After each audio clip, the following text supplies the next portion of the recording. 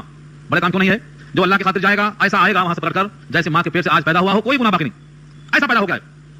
اور جو اللہ کا بندہ حج کرنے کے واسطے جاتا ہے وہ اللہ کا مہمان ہوتا ہے, اللہ اس کے میزبان ہوتے ہیں, اور میزبان اپنے مہمان کی دلداری کرتا ہے, تکلیف نہیں پہنچاتا ہے. یہ اللہ کے وفود ہوتے ہیں جو دعا کرتے ہیں مقبول ہوتی ہے, اللہ ان کی باتوں کو رد نہیں کرتا. یہ ضیوف الرحمان کہلاتے ہیں, اللہ کے رحمان کے ضیوف یعنی مہمان, اور مہمان کا اکرام کرنے کا حکم خود اللہ نے دیا ہے.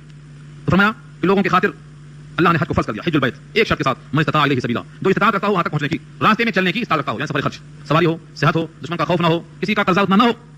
قرض سے مراد کیا ہے کہ اتنی رقم اس کے پاس اگر ہے کہ قرضہ ادا کرنے کے بعد ہی وہاں پہنچ سکتا ہے تو اس کے اوپر واجب ہو جائے گا. ہاں عورت ہے اس کو ایک شرط اور ہے کہ اس کے واسطے محرم میسر ہو, اگر محرم میسر نہیں ہے بلکہ تمام شرائط پورے ہیں تو بھی اس کے ذمہ حج فرض نہیں ہے, ثابت ہو جائے گا. ومن کفر, اور جو انکار کرے یعنی حج کی فرضیت کا انکار کرے, طاقت رکھ کر وہاں پر نہ جائے, فإن اللہ غنی, تو اللہ غنی ہے, تمہاری حاجت نہیں ہے اس کو. ان العالمین, سارے جہان سے بے نیاز ہو, کسی کی اسے کوئی حاجت نہیں ہے. حدیث میں آیا ہے کہ جو شخص حج کی فرضیت کے باوجود حج نہ کرے تو مجھے کوئی پرواہ نہیں کہ وہ یہودی ہو کر مرے گا کہ نصرانی ہو کر مرے گا. اور جو یہودی ہو کر مرے, نصرانی ہو کر مرے, مصطفیٰ کی امت سے خارج ہو کر مرے, اس کی سفارش کرنے والا کون ہوگا؟